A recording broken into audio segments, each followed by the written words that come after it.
Niente più ti lega a questi luoghi, neanche questi fiori azzurri. Via, via, neanche questo tempo grigio, pieno di musica e di uomini che ti sono piaciuti. It's wonderful, it's wonderful, it's wonderful. L'échange de Claudel.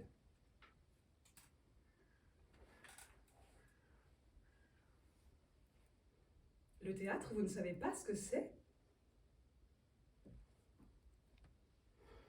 Il y a la scène et la salle, et tout est enclos. Les gens viennent là le soir. Ils sont assis par rangées, les uns derrière les autres, regardant. Mais quoi? Qu'est-ce qu'ils regardent, puisque tout est fermé? Ils regardent le rideau de la scène, et ce qu'il y a derrière quand il est levé. Et il se passe quelque chose sur scène, comme si c'était vrai. C'est comme les rêves qu'on fait quand on dort. Et c'est ainsi qu'ils viennent au théâtre la nuit. Je les regarde et la scène n'est rien que de la chair vivante et habillée. Et ils garnissent les murs comme des mouches jusqu'au plafond. Et je vois des centaines de visages blancs. L'homme s'ennuie, et l'ignorance lui est attachée depuis sa naissance, et ne sachant rien de comment cela commence ou finit, c'est pour ça qu'il vient au théâtre. Il se regarde lui-même, les mains posées sur les genoux, et il pleure, et il rit, et il n'a point envie de s'en aller. Et je sais qu'il y a le caissier qui sait que demain on vérifiera ses livres, et la mère adultère dont l'enfant vient de tomber malade, et celui qui a volé pour la première fois, et celui qui n'a rien fait de tout le jour. Et ils regardent, et ils écoutent, comme s'ils dormaient. Good luck, my baby, it's wonderful, it's wonderful, it's wonderful. I'd remove you, chips, chips. Musée haut, musée bas de Jean-Michel Rive.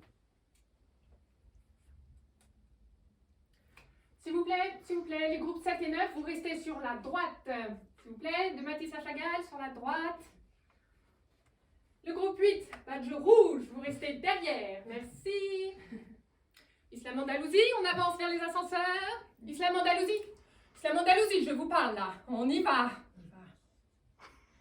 Badge jaune et vert pour la route de la soie. Non, jaune et vert. Là, madame, vous êtes dans Matisse et Chagall.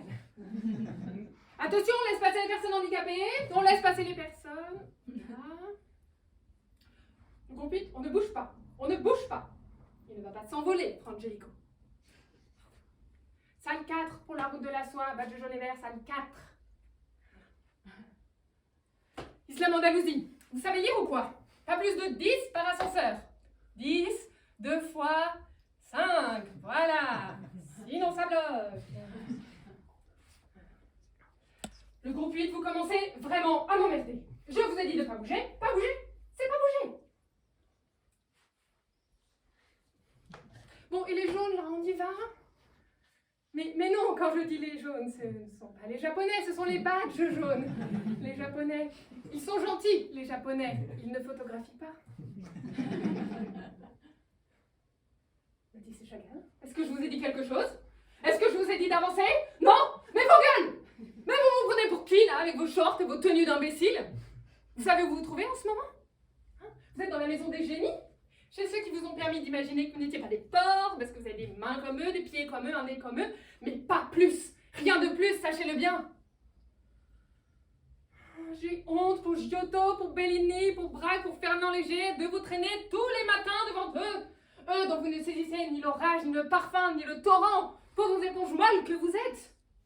Chiboum, chiboum, da-ti-dou-di-dou, chiboum, chiboum, da-ti-dou-di-dou.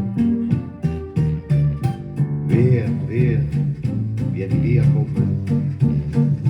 Entra in questo amore buio, non perderti per niente al mondo. Les célèbres de Georges Feydeau.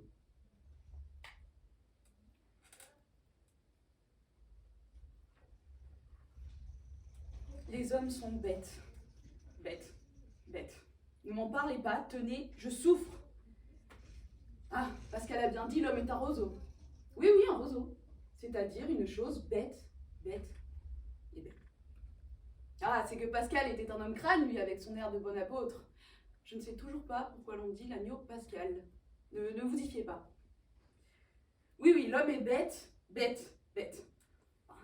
Regardez-le. Lui, être faible, il juge les autres, il fait des célébrités. Et qui choisit-il pour cela? Toujours des gens connus. C'est bien malin. Comme cela, il n'a pas la peine de les chercher. Enfin, quelles sont-elles, ces célébrités? C'est Franklin, Gutenberg, Christophe Colomb. Enfin, Christophe Colomb, je vous demande un peu. Un monsieur qui n'a d'autre mérite que d'avoir fait tenir un œuf sur la pointe. Et ça en cassant. Je l'ai fait 20 fois, moi. Je vous le ferai tenir, l'œuf, sur la pointe. Et sans le casser encore. Vous en doutez? Donnez-moi un œuf et un coquetier, vous allez voir. Enfin, n'importe quel équilibriste vous fera 10 fois plus fort que ça. Il vous fera tourner une boule autour d'une baguette, vous. Ce n'est pas Christophe Colomb qui aurait fait ça. Oui, je sais bien, il a aussi découvert l'Amérique, et quoi? Puisqu'elle existait déjà, il n'y avait qu'à y aller. Vous croyez que je n'aurais pas découverte, moi? Ah bien, comme c'est malin, il y a des paquebots qui vous y mènent tout droit. Via, via, non perderti per niente al mondo lo spettacolo d'arte varie di uno innamorato di te. Yeah. Suono. Hamlet de William Shakespeare.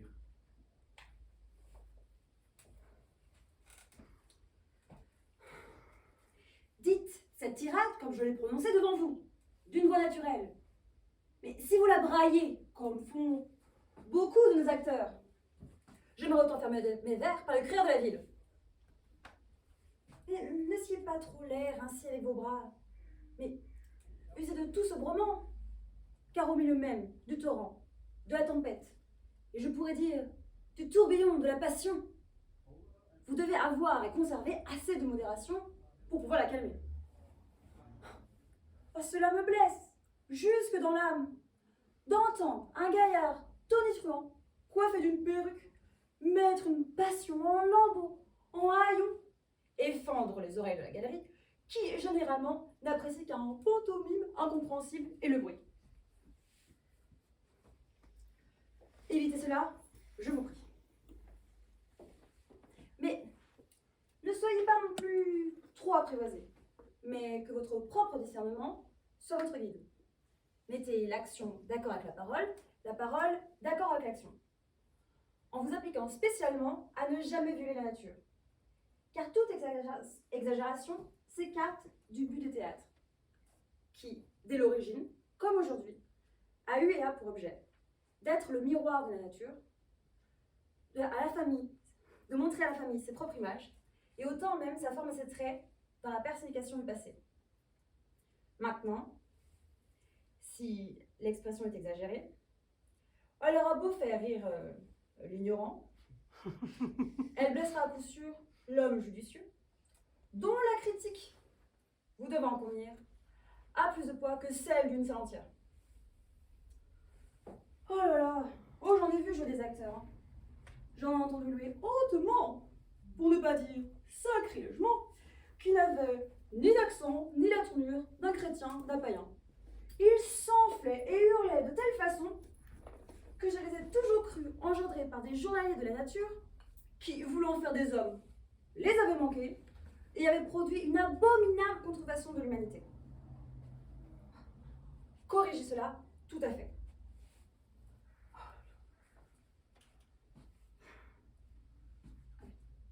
Et que ceux qui jouent les clowns ne disent rien en dehors de leur rôle, car il en est qui se mettent à rire d'eux-mêmes pour faire rire un certain de spectateurs ineptes, au moment même où il faudrait remarquer quelques situations essentielles de la pièce. Cela est indigne et montre la plus pitoyable prétention chez le clown dont c'est l'usage. Bon, allez vous préparer. It's wonderful, just like my baby, it's wonderful, it's wonderful. I dream of you, chips, chips, chips. Da-dee-doo-dee-doo, chi-boom, chi-boom, da-dee-doo-dee-doo, chi-boom, chi-boom, da-dee-doo-dee-doo.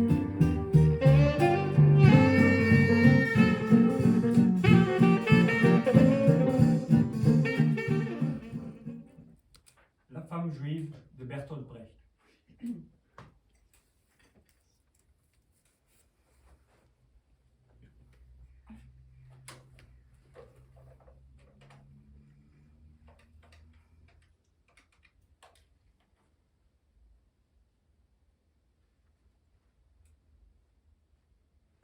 Ah, Judith Kiss, c'est vous, docteur?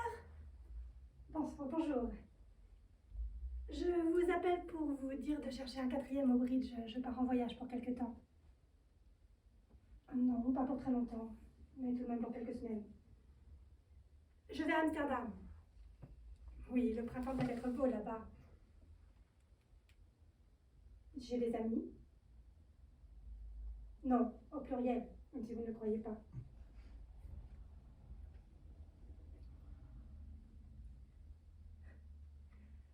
Comment vous allez faire pour jouer au bridge? Mais ça fait 2 semaines de suite que nous ne jouons pas. Oui. Oui, bien sûr. D'ailleurs, Fritz aussi était grippé. Il est impossible de bridger par ces grands froids, je le disais aussi. Mais non, docteur, je ne crois rien. La semaine dernière, Tekla avait la visite de sa mère, je sais. Pourquoi aurais-je supposé une chose pareille? Ah, mais non, ce n'est pas si brusque, je le remettais depuis longtemps, mais maintenant il faut... Oui. Oui, cette sortie au cinéma, il faut l'abandonner. Bonjour à Tekla. Vous pourrez peut-être lui téléphoner un dimanche. Bon, au revoir. Oui, avec plaisir. Au revoir.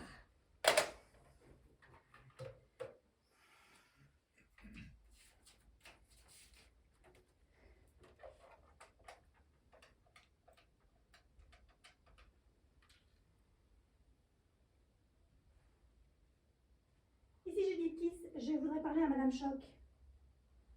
Lotte, c'est pour te dire au revoir, je pars en voyage tout à l'heure. Non, pour rien, pour voir des visages nouveaux. Oui, voilà ce que je voulais te dire.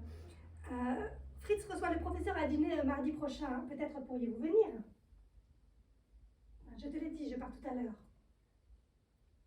Oui, mardi. Non, je voulais simplement te dire que je pars tout à l'heure. Ça n'a aucun rapport avec le dîner. J'ai simplement pensé que vous pourriez venir. Eh bien, disons alors, bien que je ne sois pas là. Ça va? Mais je le sais que vous n'êtes pas comme ça. Mais tout de même, à notre époque, tout le monde doit faire attention. Alors, vous viendrez? Si Max pourra, mais bien sûr qu'il pourra. Dis-lui que le professeur sera là. Bon, je te quitte maintenant. Au revoir.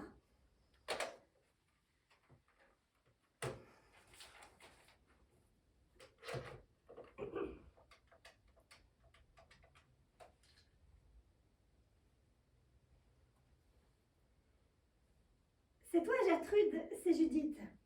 Excuse-moi de te déranger. Merci. Je voulais te demander si tu pouvais t'occuper de Fritz. Je pars en voyage pour quelques mois. J'ai pensé à toi comme tu es sa sœur. Pourquoi ne voudrais-tu pas?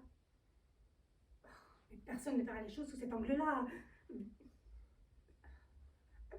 Surtout pas Fritz. Bien sûr, il sait que toutes les deux nous sommes brouillés, mais... Ah, alors il te téléphonera. Oui, je lui dirai. Oh, tout est en ordre. À peu près, l'appartement est tout de même un peu grand. Pour son bureau? Oh, tu n'as qu'à laisser Ferida, elle sait. Je la trouve très intelligente.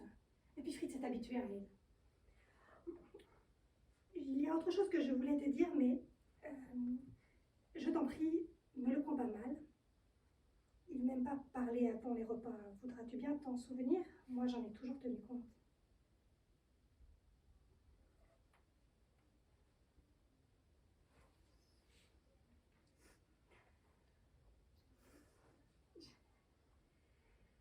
Je ne tiens pas à parler de cela maintenant. Mon train part bientôt et je n'ai pas fini mes bagages. Jette un coup d'œil sur sa garde-robe et rappelle-lui d'aller chez le tailleur. Il avait commandé un par-dessus. Et veille à ce que sa chambre soit toujours bien chauffée. Il dort la fenêtre ouverte et les nuits sont encore très froides. Non, non, je ne crois plus qu'ils s'endurcissent. Bon, maintenant, je dois te quitter. Merci beaucoup, Gertrude, et nous pourrons toujours nous écrire. Au revoir.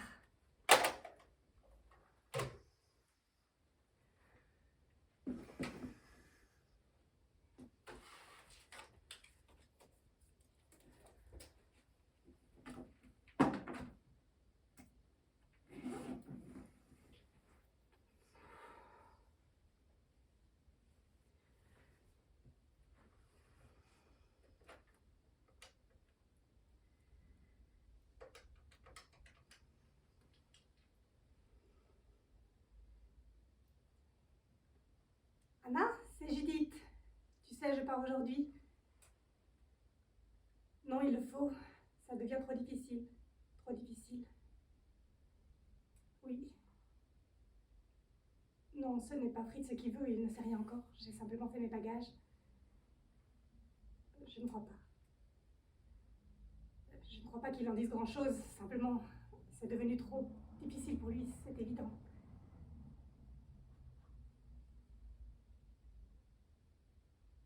Nous n'avons pas parlé. Nous n'en parlons jamais. Absolument jamais. Non, il n'a pas changé. Au contraire. Je serais bien venue te dire au revoir, mais tu sais, le concierge. Non, non, non, ne viens pas à la gare, en aucun cas. Au revoir, j'écrirai. Certainement.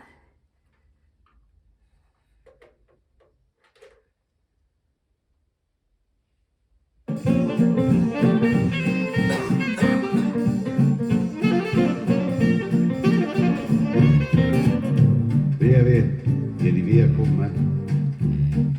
Entra in questo amore buio, pieno di uomini. La vie devant soi de Romain Gary.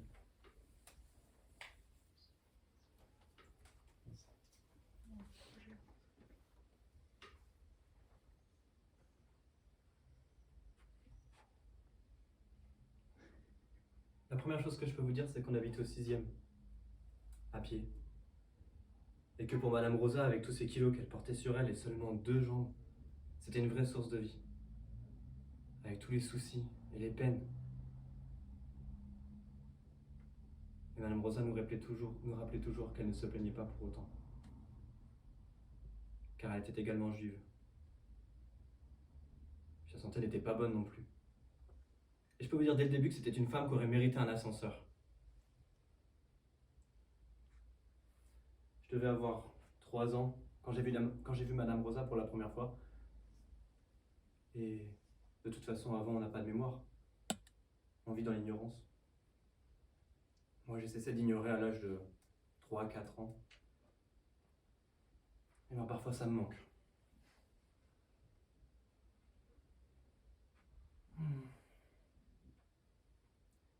Il y avait beaucoup d'autres juifs, d'arabes, de noirs à Paris, à Belleville où on habitait. Mais enfin bon, pourtant, Madame Rosa était obligée de grimper ces 6 étages toute seule. Elle disait qu'un jour elle allait mourir dans l'ascenseur et là, tous les mômes se mettaient à pleurer parce que c'est évidemment toujours ce qu'on fait quand quelqu'un meurt. On était tantôt 6 ou 7, tantôt même plus là-dedans. Au début, je ne savais même pas que Madame Rosa était payée, qu'elle touchait un mandat à la fin du mois pour s'occuper de moi. Quand j'ai appris ça, j'avais 7 ans. Et ça m'a fait un coup de savoir que j'étais payé. Je pensais que Madame Rosa m'aimait pour rien, qu'on était quelqu'un l'un pour l'autre. C'était mon premier grand chagrin. J'en ai pleuré toute une nuit. Puis Madame Rosa a bien vu que j'étais triste et elle m'a expliqué que la famille, ça veut rien dire et qu'il y en a même qui partent en vacances en abandonnant leurs chiens attachés à des arbres et que chaque année, il y en a 3000 qui meurent ainsi, privés de l'affection des siens.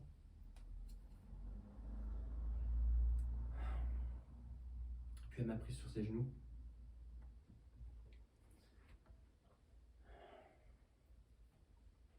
Et elle m'a dit que j'étais ce qu'elle avait de plus cher. Mais j'ai tout de suite repensé à mon mandat. Et je suis parti en pleurant.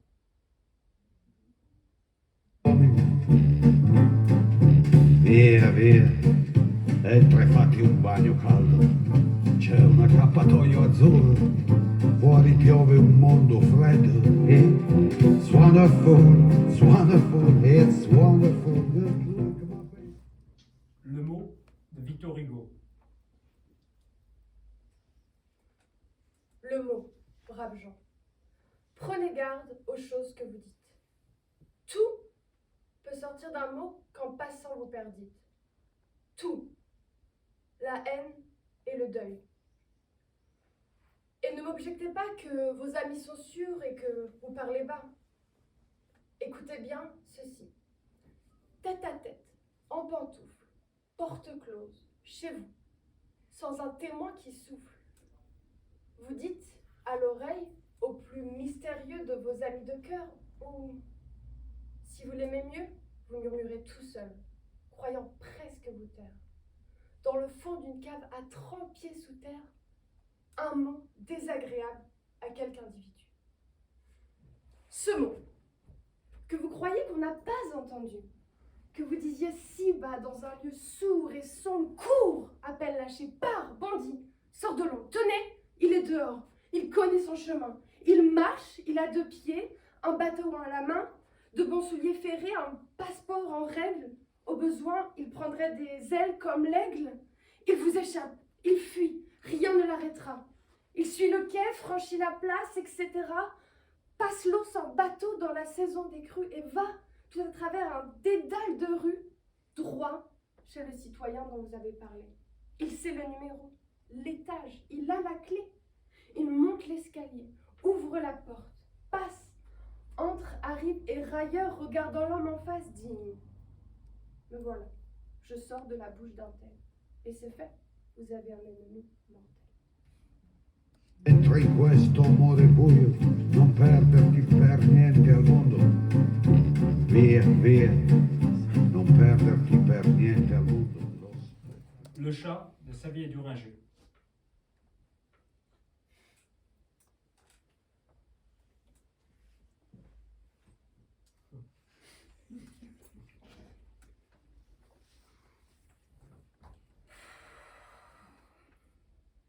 Ça y est, je suis foutue.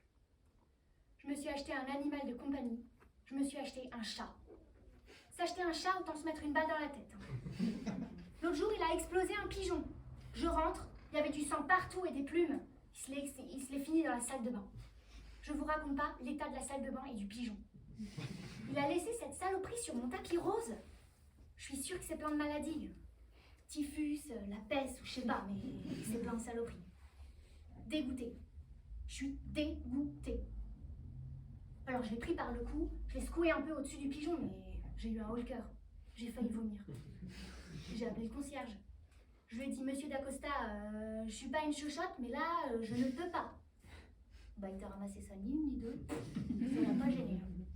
À la campagne, il m'avait déjà raconté comment il balançait les petits chats contre le mur. Atroce. Une autre fois, il a vomi au milieu de mon couloir. Pas Monsieur Dacosta. Hein. Mon chat. Il avait bouffé mes plantes vertes, il s'était fait un petit lavement. Bah, rebelote avec Monsieur Dacosta. Je devrais lui donner ce chat, en fait. En plus, il veut plus manger de croquettes, et moi, mangeant seule, j'ai pas des masses de reste. Madame Dacosta, si, pour Monsieur Dacosta. Bah, elle fait la cuisine, alors elle a des restes, obligée. J'en ai marre de ce chat. On dit que les gens qui n'aiment pas les bêtes n'aiment pas les hommes, mais moi, je crois que c'est tout le contraire. Il m'a ruiné mes rideaux, il défèque dans le terreau, je lui ai dit et répété qu'il a une caisse, il écoute pas. Ça sert à quoi que t'aies des grandes oreilles si t'écoutes pas? Alors j'arrête pas de le secouer, de le taper avec un journal, mais il n'écoute rien. C'est pas un chien, c'est un chat, c'est vrai.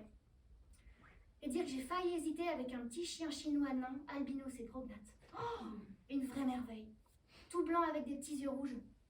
Bah il aurait pas bouffé mes plantes, lui. Moi je m'étais dit un chat c'est bien, c'est indépendant. Y a pas à le faire descendre tous les soirs pour aller pisser. Ça fait toute la différence. J'ai pas d'ascenseur et j'habite au 3e. Alors le chat était devenu pour moi rapidement comme une évidence. Et ben j'aurais mieux fait de me retourner un ongle. Hein. Je n'en peux plus. Je n'en peux plus. Je crois qu'à force de l'avoir trop secoué, j'ai tout mélangé dans sa tête. Il devient comme fou, il se croit en pleine jungle, il fait ses griffes sur mon meuble espagnol. Alors quoi faire? Aujourd'hui, j'en ai tellement parlé à mes amis, c'est malin. Plus personne m'en veut. Lui, il s'appelle. Je lui ai fait couper les coucougnettes et il est vacciné contre tout, même les pigeons. Oh! Et puis dans le journal l'autre jour, j'ai lu une chose affreuse. Une vieille femme morte, bouffée par son chat, retrouvée 3 semaines après. Ah, moi, je vous jure que ça refroidit. Alors maintenant, j'ai du mal à soutenir son regard. De savoir que ça peut te bouffer, cette saloperie. Petite bête. Ça me fait peur. Con d'arte varie, io un innamorato di te. It's wonderful, it's wonderful, it's wonderful. Good luck, my baby, it's wonderful. On ne badine pas avec l'amour d'Alfred de Musset.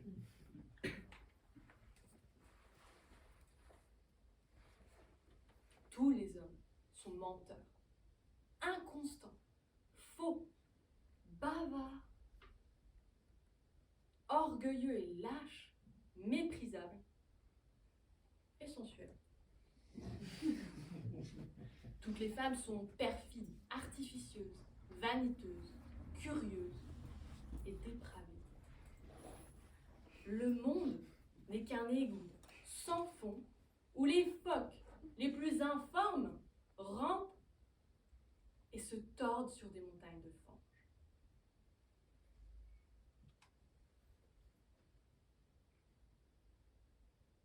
Mais il y a au monde une chose sainte et sublime. C'est l'union de 2 de ces êtres, si imparfaits et si affreux. On est souvent trompé en amour, souvent blessé et souvent malheureux. Mais on aime. Et quand on est sur le bord de sa tombe, on se retourne pour regarder en arrière. Et on se dit, j'ai souffert souvent. Je me suis trompée quelquefois. Mais j'ai aimé. C'est moi qui ai vécu. Et non pas un être factice, créé par mon orgueil et mon ennui. It's wonderful, it's wonderful. I dream of you. Chips, chips, chips. Da-ti-doo-di-doo, chi-boom, chi-boom-boom. Da-ti-doo-di-doo, chi-boom, chi-boom-boom. Da-ti-doo-di. Venise zigouillée de Jean-Michel Ribes. J'avais le choix. Mais c'est par un jeune homme un peu gras, coiffé d'un bonnet de velours, que j'ai envie de commencer. Ils étaient une centaine, bien alignés le long des murs de la salle du Grand Conseil, mais lui, avec son menton plié en 2 comme une paire de fesses délicatement assis sur un col de dentelle, son front jaune trop verni et son petit air de chef-d'œuvre, il m'avait tout de suite agacée. Il paierait le premier. Je traversais la salle du Grand Conseil, toute sculptée, toute dorée, magnifique comme le reste. Comme tout le reste, hein. Dehors, dedans, en haut, en bas, partout. L'air, le ciel, les rues, les églises, les maisons, les palais, les barques, les canaux, les ponts en pierre, en bois, en marbre. Magnifique, magnifique. Sans compter l'eau qui dédouble le tout, qui redouble tout ça pour rattraper ceux à qui ça aurait échappé. Ceux qui tenteraient de s'échapper de la magnifique beauté d'Othello City, l'eau la leur rebalance encore un coup. À Venise, avec la flotte, tout est magnifique 2 fois. On n'y coupe pas. Je me suis approchée de lui comme les autres, émue devant la perfection, la bouche entr'ouverte, prête à soupirer, admirative, l'œil agrandi par son élégance. J'avançais, planquant ma haine au mieux, parce que cette fois, il ne m'aurait pas. Ni lui, ni ses sublimes copains, ni la place Saint-Marc, ni le Rialto, ni la Fenice, ni les pigeons, la Trattoria Pesaro, le palais Balbi, ni les rats qui ici finissent par être séduisants tant ils sont pollués par le charme des vierges à l'enfant qui bordent partout les égouts. Ma main ne tremblait pas, du tout. J'avais tout de même mis un gant par précaution. Elle aurait pu succomber à la douceur de son regard, fondre, s'amollir, irradiée par sa fraîche beauté. Mais je lui avais mis une combinaison de plomb, à ma main elle ne tremblait pas. Au contraire, elle piaffait. Vas-y! D'un seul coup! Je lui fichais mon rasoir sous l'œil et poussant vers le bas, je lui découpais la joue, puis le cou, puis je recommençais vers le nez que je tronçonnais en lamelles. Tailladé en véronèse à 3 heures de l'après-midi, le voir se fendre, se casser, se cornir comme un vieux hareng. Quel plaisir! Quel air pur soudain!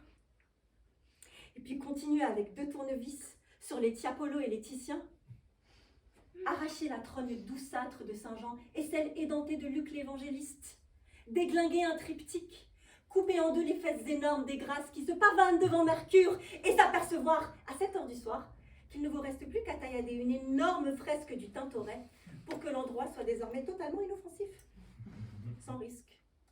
Plus de danger qu'il vous colle l'extase, l'ivresse du Quattrocento, la griserie des chefs-d'œuvre qui vous bouleverse la composition sanguine et vous exagère les sens. Parce que quoi? Georges, quoi? Il avait juste une petite bandaison pour moi. Une fierté de la verge, un élan, une chaleur des reins, pas plus. Seulement dans cette confiture de splendeur, ça vous apparaît comme de l'amour. Et vous aimez. Vous aimez, vous aimez, le cœur mis en apesanteur par le charme toxique des mosaïques, tandis que les perfides sonorités des campaniles, à la levée du jour, transforment petit à petit le type insignifiant qui vous tient la main en quelque chose de proche de l'idéal. Sans compter les gondoles. Les gondoles, je les ai toutes coulées, ces putains de gondoles. Les gondoles, dont la danse imbécile transforme anormalement, vous multiplie le sentiment. Parce qu'il était insignifiant, Georges. Oui, vraiment. Médiocre, piteux, quelconque. Et ces angelons stucs qui lui donnaient un sourire si doux, croyez-moi, ils ont giclé.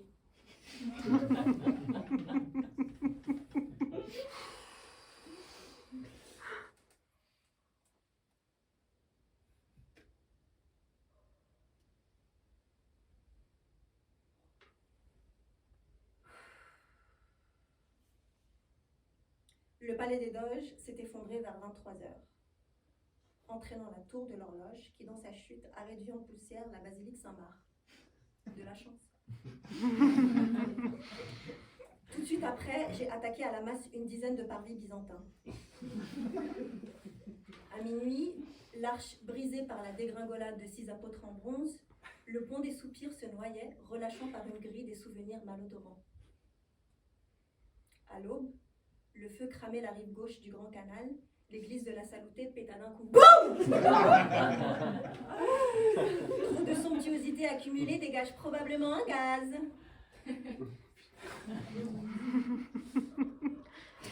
Le matin, l'Est, le Sud et l'extrême Nord agonisaient, mais rien n'était gagné. Les palais Rezzonico, Grassi et Dandolo étaient toujours bien vivants, beaux comme la peste, se fardant tranquillement la façade avec la levée du soleil. Odieuse mascarade! Il ne fallait pas traîner. 2 jours pour détruire Venise, c'est juste, serré même. Je devais la garrotter très vite, avant qu'elle ait le temps de réagir, de séduire, de tromper, de m'avoir à nouveau. Tu es Georges? Bien sûr, c'était plus facile. Quand, à notre retour de Venise, il m'a quitté pour cette jeune femme rousse qui ressemblait à un dindon, j'ai hésité. J'ai même acheté un revolver. Bam! Une balle au-dessus de ses gros sourcils noirs. En 10 secondes, tout était réglé. Mais j'ai finalement opté pour le massacre de Venise. La zigouillée, c'était elle la garce, le poison. Pas ce pauvre branlotin qu'elle avait déguisé en amour fou. J'ai pris le train un lundi soir. Jeudi matin, le délicieux hôtel Danieli, dont la grâce vénéneuse avait, pendant 3 nuits, donné à Georges les traits de l'amour de ma vie, terminait de s'enfoncer dans la vase. Venise était rasée. Aujourd'hui, il ne reste que la lagune et la mer. Pourtant, soyez tout de même prudents, n'y emmenez personne. On dit qu'il y a encore risque de charme dans la région pendant au moins 30 ans.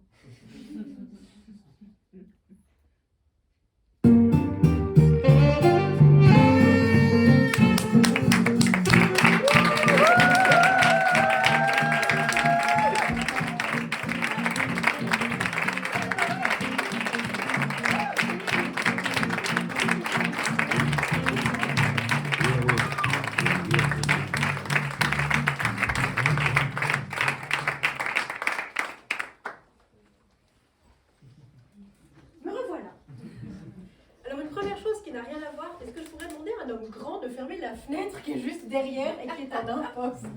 Et qui fait du bruit, mais je suis beaucoup trop petite. Merci Jérôme. Voilà. Alors, mesdames et messieurs, c'était la partie monologue. Et nous allons enchaîner d'ici quelques secondes sur la partie scène. Ce sont des scènes du répertoire, classique et contemporain, pour 2 ou 3 personnages, selon les scènes et selon les auteurs.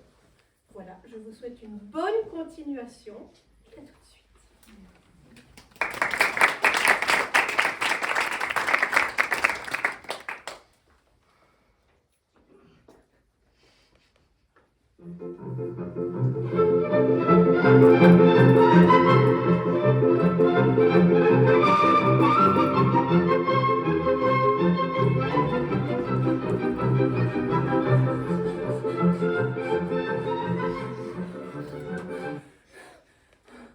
Le Club des Trois, d'Élise Hoffner.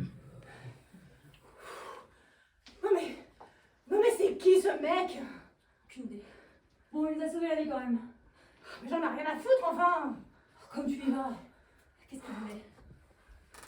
Il m'a dit qu'il faisait notre activité, qu'il nous admire et qu'il voudrait nous rejoindre. Quoi? Vraiment? Ouais. Tu lui as dit que c'était pas possible.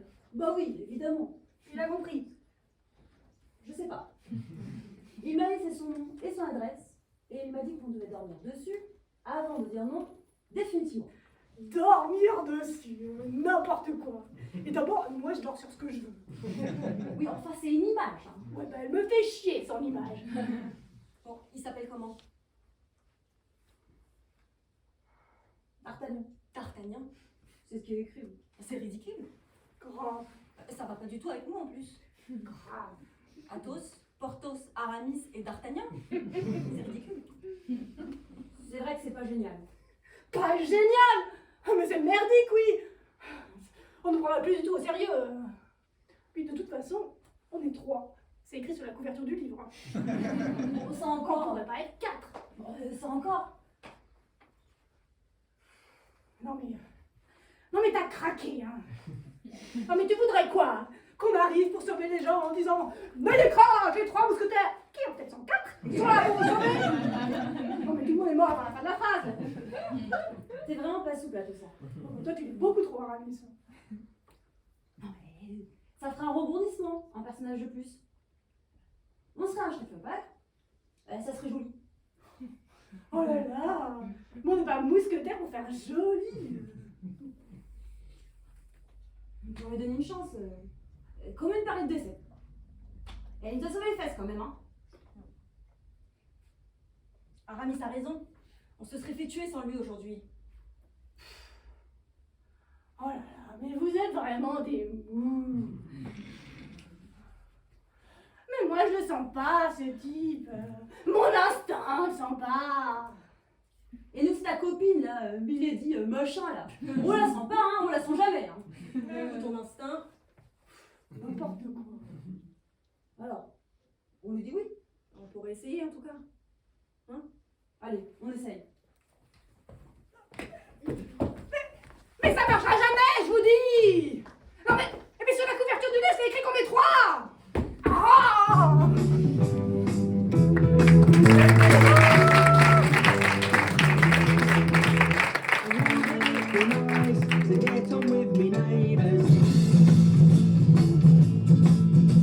They make it very clear they've got no room for ravers. They stop me from grooving, they bang on me wall. Le Pont, de Laurent Van Vetter.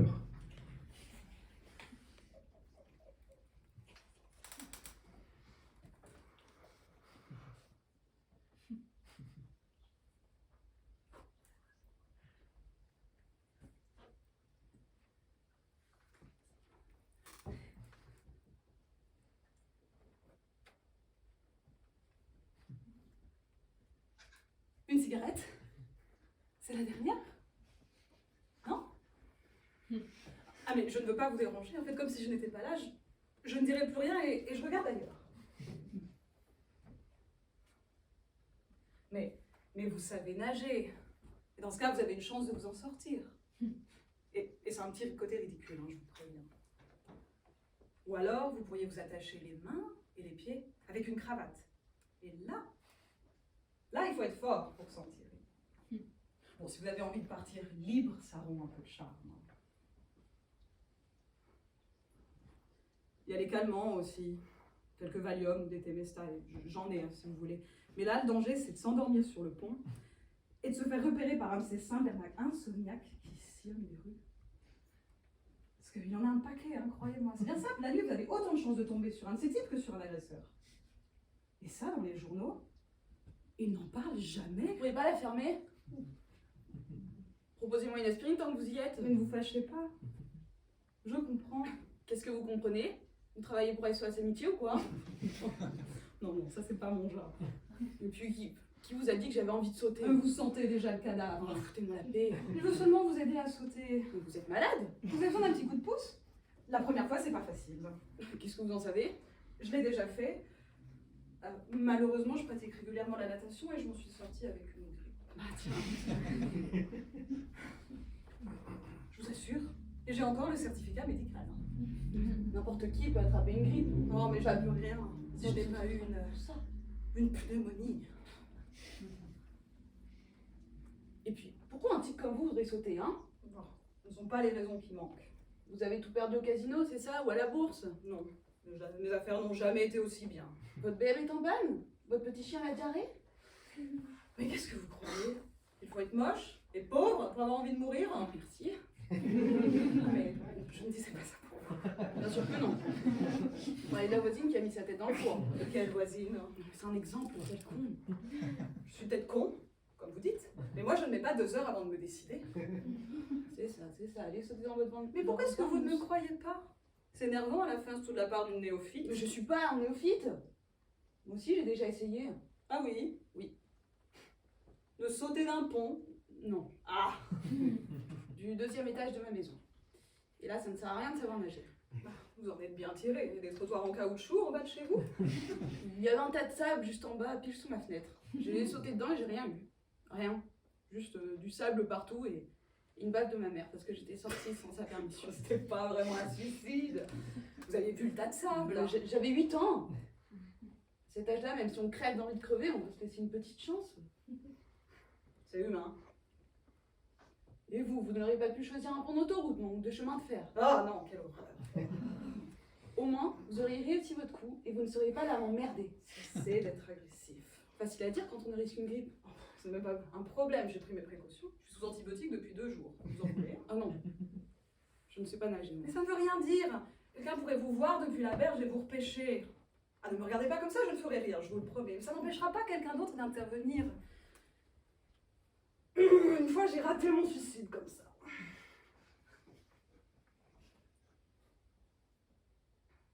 Vous avez essayé de sauter plusieurs fois? Oui, et j'ai une crampe à la jambe, mais un de ces humanistes insomniaques m'a repéré. Il a gueulé si fort avec son chien qu'ils les ont réveillés tous les bateliers. Ils se sont mis à me jeter des cordes, des bouées. Bref, je l'aurais étranglé, lui et son sale cabot. Mais il pleurait de joie. Il m'a pris dans ses bras et s'est mis à me parler du destin, de la vessie de son chien. Oui, j'ai essayé de sauter plusieurs fois. Depuis longtemps? Une quinzaine d'années environ. Je sais plus. Toujours ici, sur ce pont. Oui.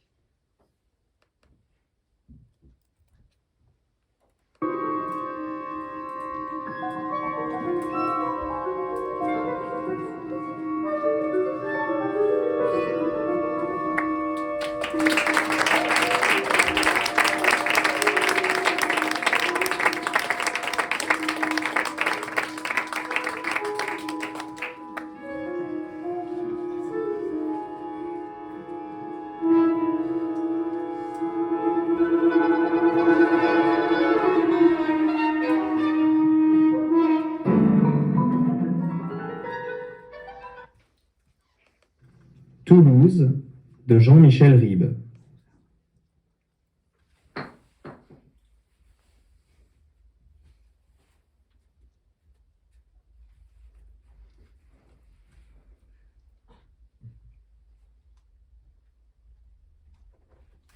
On aurait dû prendre un guide, Jean-Louis. Un guide? Pourquoi faire? Pour expliquer. Je comprends rien. Il n'y a pas à comprendre, Josette. Il y a à ressentir. Je ressens pas.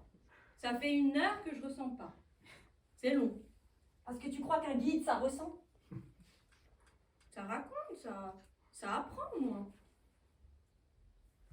Apprendre sans ressentir, merci bien.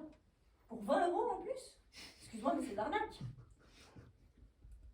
De l'arnaque. Bien sûr, De l'arnaque dans un musée d'art moderne. bien sûr. Par un guide payé par la ville. Évidemment, mais tu débarques ou quoi, Josette? Pierre, cousin de François, était guide. C'est pour te dire. Celui qui est en prison? Oui, Pierre. Avant de tuer sa femme, il était guide à Toulouse, au musée de Toulouse. Il y a un musée à Toulouse. Un musée romain, grec. Non, égyptien, c'est ça, égyptien. Je me souviens, il voulait même cacher le corps de Lucette dans un sarcophage. Quelle histoire. Enfin bref, Pierre. Il apprenait par cœur le prospectus. Le prospectus qu'on distribue à l'entrée. Et il le récitait pendant la visite. Un prospectus gratuit, et lui, Pierre, pour 15 €, il le répétait aux gens. Sans compter le pourboire. Mais tu te rends compte de l'arnaque? À Toulouse? À Toulouse.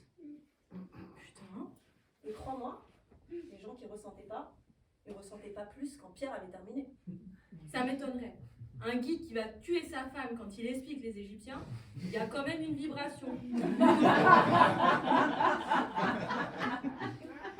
Tu crois? Bien sûr, un futur assassin, c'est comme un héros de Corneille. Il y a de la tragédie dans sa voix, on est pris, on ressent forcément. Je te rappelle qu'il répétait un texte qu'il connaissait par cœur. Et alors, les héros de Corneille, ils connaissent aussi le texte par cœur, c'est comme le prospectus, c'est jamais le héros qui l'écrit. Bon, c'est vrai. Excuse-moi, c'est des cons à Toulouse. S'ils ne font pas la différence entre une visite avec un guide normal et une visite avec un guide qui va étrangler sa femme. Je sais pas, je connais pas Toulouse. Tu connais pas Toulouse en plus. Tu sais, Jean-Louis, par moment, je ne te ressens.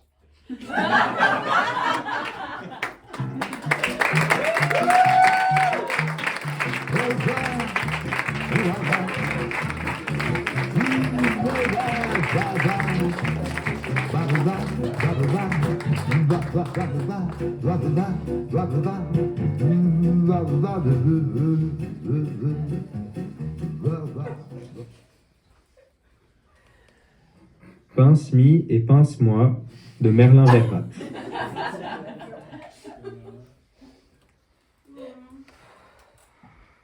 Mais qu'est-ce que tu veux que je dise en si peu de temps? Oh, je ne sais pas, moi. Tu pourrais leur parler de... Oui, De... oui, oui. Oh, j'en sais rien. Moi non plus, tu vois. Moi j'aimerais bien leur dire quelque chose qui soit... Oui, qui soit... oui, oui. qui soit percutant. Quelque chose qu'ils garderont précieusement en tête toute leur vie. Tu mets la barre haute. Tu es plutôt du genre à parler pour ne rien dire d'habitude. Tu me déconcentres. Tu pourrais faire une prise de parole engagée. Engagé sur quoi? Tu pourrais parler de la déforestation, En si peu de temps? du réchauffement climatique, de la politique migratoire catastrophique. En si peu de temps? Oh, il y en a bien qui arrivent. Oh, moi je n'y arrive pas. Ok, mais qu'est-ce que tu vas leur dire alors? Non, mais qu'est-ce que je vais leur dire, bordel? Tu pourrais parler de la montée inquiétante du fascisme en politique. De la paupérisation de la population. Et repos, quoi. Ou des conditions de travail déplorables dans les pays en voie de développement. Je sais pas quoi dire là-dessus, moi. C'est quoi ton avis sur la prostitution? C'est de la traite d'êtres humains ou non? Oh, j'en sais rien. T'en sais rien ou tu veux pas te mouiller? Un peu des deux. T'es pas quelqu'un de très engagé en fait. Je manque de conviction. Tout ça, ça te révolte pas? Ah si, bien sûr. T'as envie de gueuler que ça te révolte? Oui, J'ai pas entendu. oui.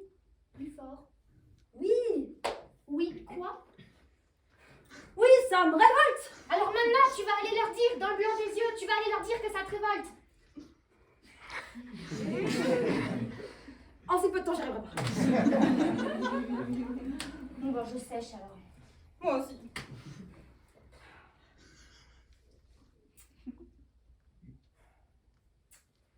Qu'est-ce qu'on peut dire à quelqu'un quand on n'a pas beaucoup de temps pour lui parler? Salut, ça va? On s'en fout de ça. Bah tu vois, je suis nulle, hein. Je sais rien. Imagine, là, je pars. Je pars là maintenant. Oui. Et c'est la dernière fois que tu me vois. La dernière fois que tu peux me dire quelque chose. Oui. Alors qu'est-ce que tu me dis?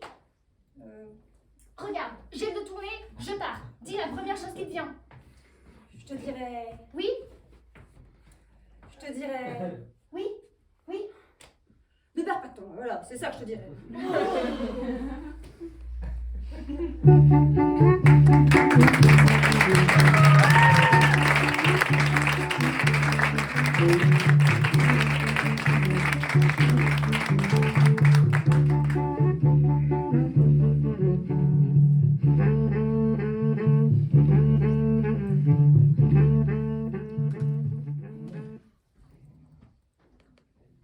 En attendant Godot de Samuel Beckett.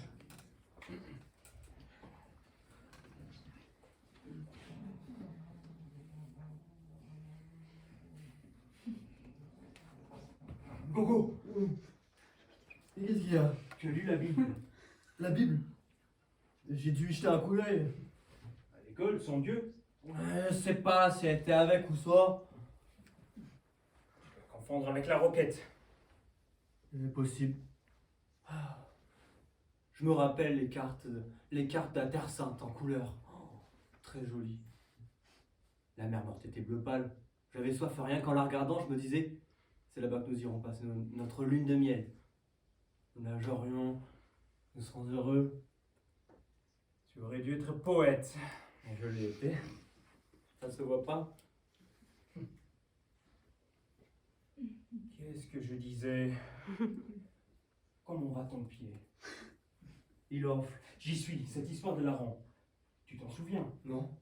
Tu veux que je la raconte? Non. Et ça passera le temps. Ils étaient deux voleurs crucifiés en même temps que le Sauveur. On dit le Sauveur. Deux voleurs, on dit que l'un fut sauvé et l'autre damné. Sauvé de quoi? De l'enfer. Oh, je m'en vais. Et cependant, comment se fait-il que... je t'ennuie pas, j'espère. J'écoute pas.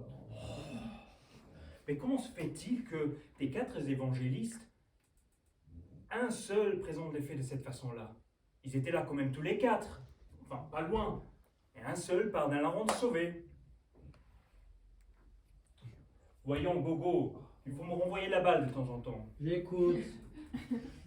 1 sur 4.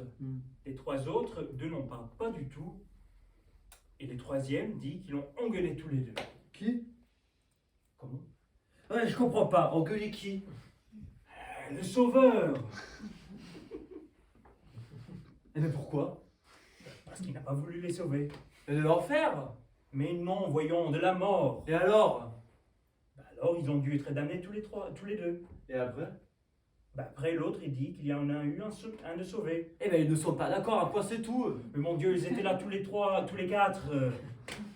Il y a un seul par la ronde sauvé. Pourquoi le croire plutôt que les autres? Mais qui le croit? Tout le monde le dit. On ne connaît que cette version-là. Les gens sont des cons.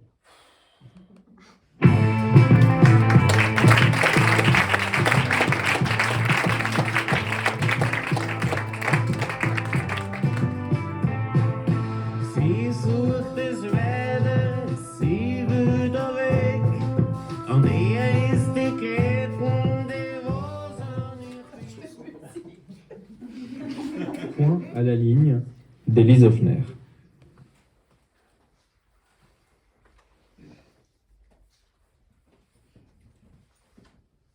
On fait quoi?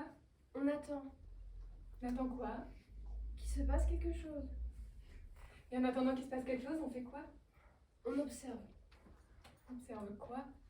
Le monde. Tout le monde? Oui. Ah ouais, mais vu qu'on est que deux, ça va nous prendre vachement de temps. Non mais on va pas observer tout le monde, tous les gens, enfin. Là, t'as dit... Mais je sais ce que j'ai dit, mais fallait comprendre entre les lignes. Ah ouais, faut me dire, moi, quand c'est entre les lignes et pas les lignes qui comptent. Hein. Du coup, on observe quoi? L'état du monde. Ah ouais, carrément. Non, je crois que je préfère encore tout le monde encore. Bah on fait pas toujours ce qu'on veut dans la vie. Il va comment le monde alors? Pas génial. Ouais, c'est bien ce qui me semblait. Mais du coup, on observe ou on attend? C'est pas mutuellement exclusif. Tu veux dire qu'on peut faire les deux à la fois? C'est exactement ce que je viens de dire. Bah ouais, mais t'as utilisé des mots compliqués, alors moi je voulais être sûre.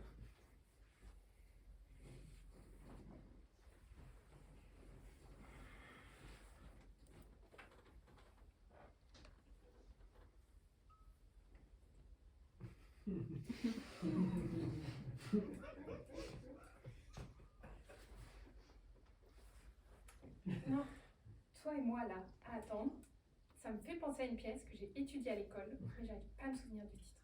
Ils attendaient dans ta pièce. Ouais. Ils étaient deux. Oui. En attendant Godot. Ah oui, voilà, c'est ça. Ils attendaient quoi déjà? On sait pas, les avis divergent, certains disent Dieu, d'autres la mort ou le sens de la vie, ça varie quoi. On peut attendre le sens de la vie? Non. Mais tu as dit... Je sais, mais c'était comme au début, fallait comprendre entre les lignes. Oh là là, mais tu me fais chier que t'es entre les lignes là, c'est faux ça quand même.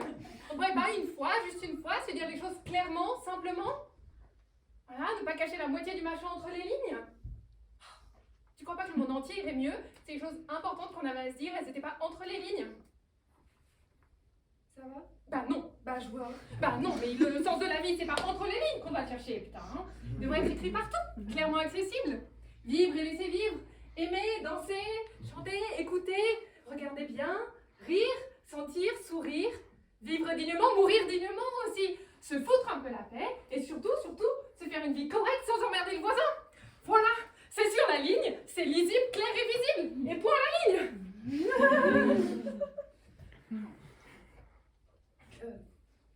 Ça va mieux? Un peu. Du coup, tu veux qu'on fasse quoi? On observe, on attend, comme tu as dit. Et puis on espère qu'ils comprennent.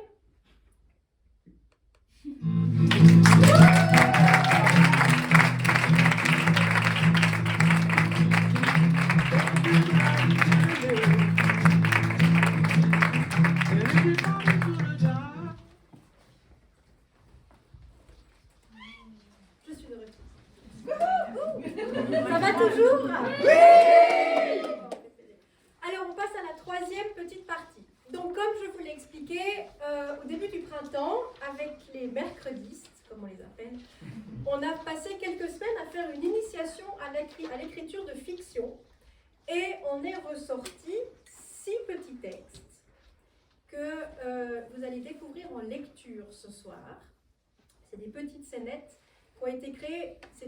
L'auteur est toujours, vous donnera toujours le titre et vous signifiera la fin de sa scène. Comme ça, vous pourrez toujours voir qui a écrit ce qu'on est en train de lire. Et on espère que ça vous plaira parce que c'était un exercice tout neuf, qui n'est pas facile, qui n'est pas du jeu d'acteur. Et vous allez voir, je pense que les productions vont vous étonner, vous émouvoir et vous amuser.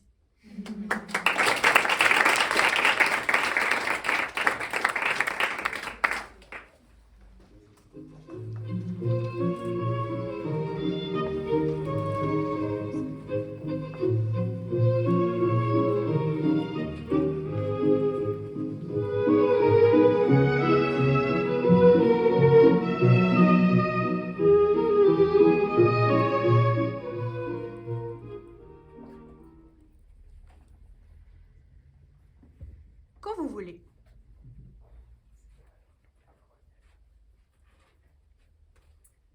La faim.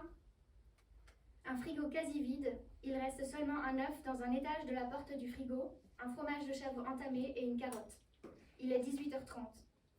Semi-pénombre, quelques ronflements légers.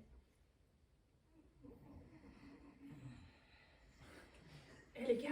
Psst. Eh oh, réveillez-vous là. Quoi? Qu'est-ce qu'il y a? Ouh. On ne peut même plus dormir tranquille ici. Non, mais l'heure est grave et vous, vous dormez. Je rêve.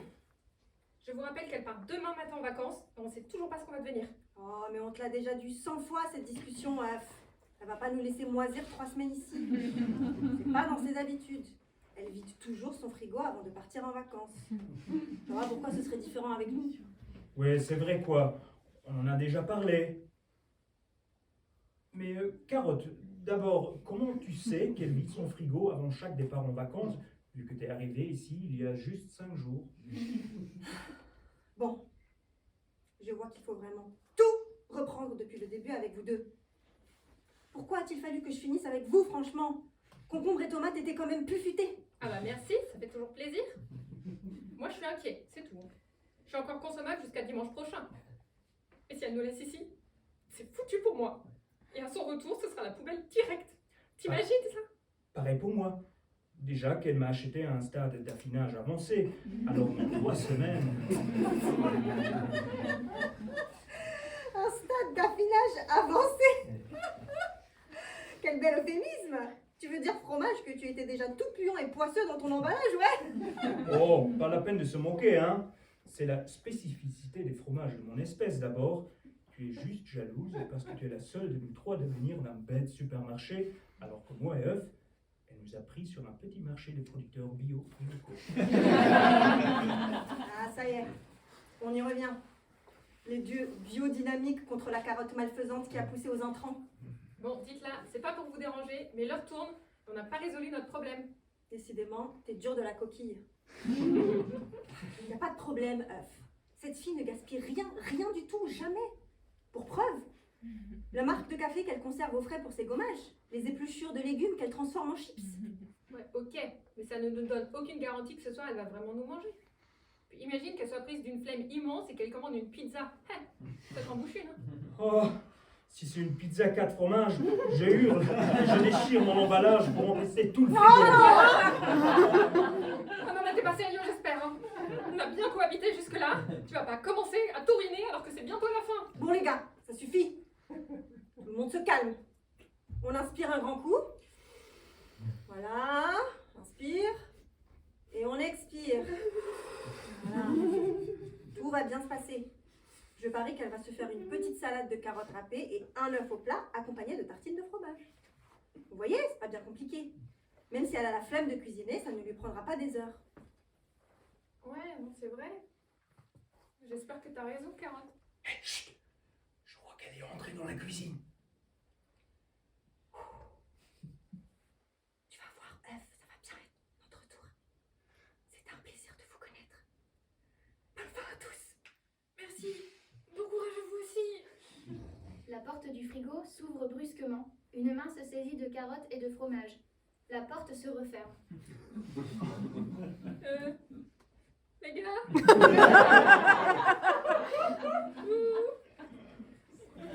Me dites pas que je suis toute seule, là.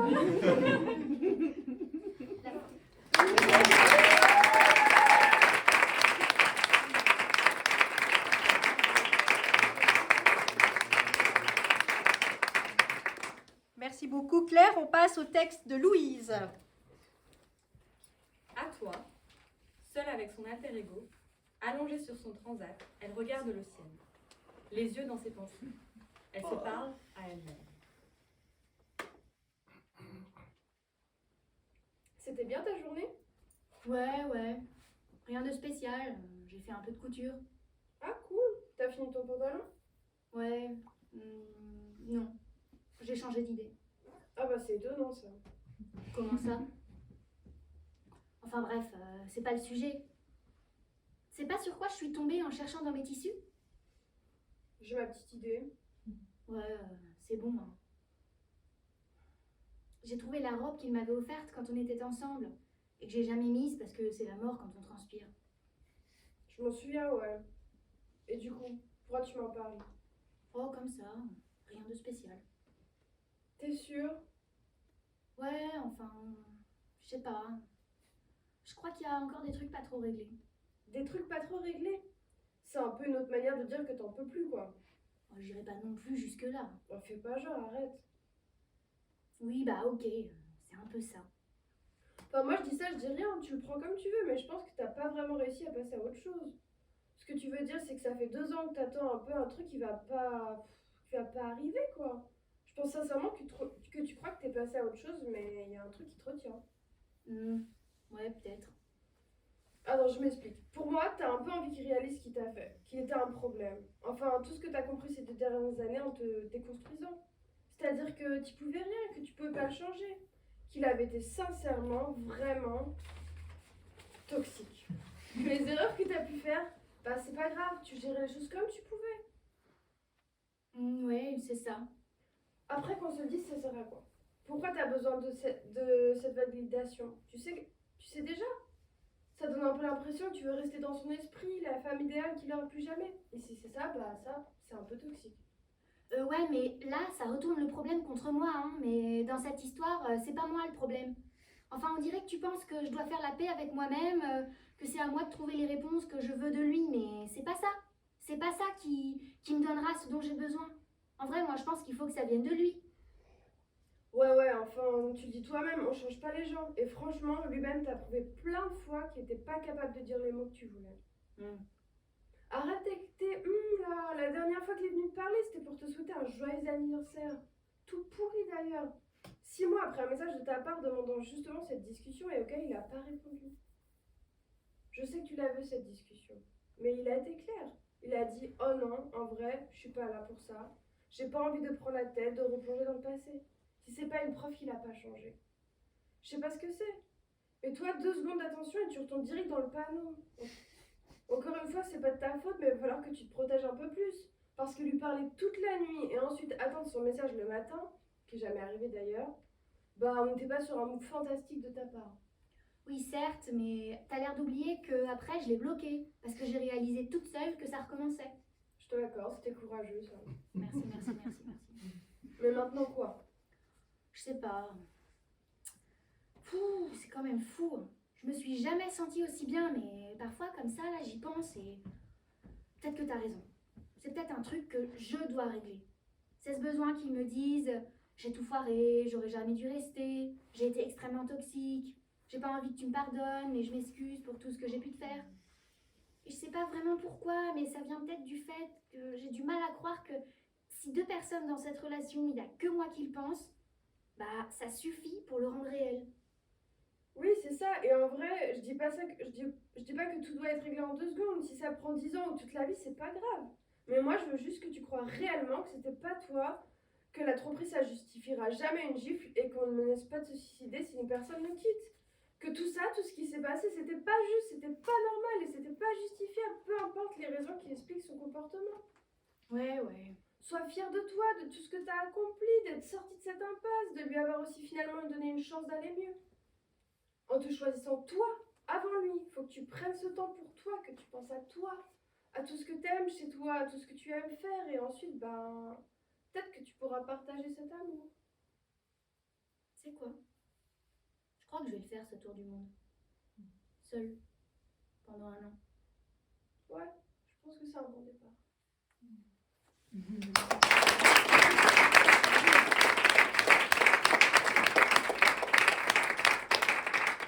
Merci beaucoup, Louise.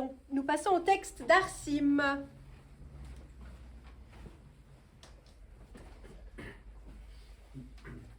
Sans titre. Un fils, ses parents. Au téléphone.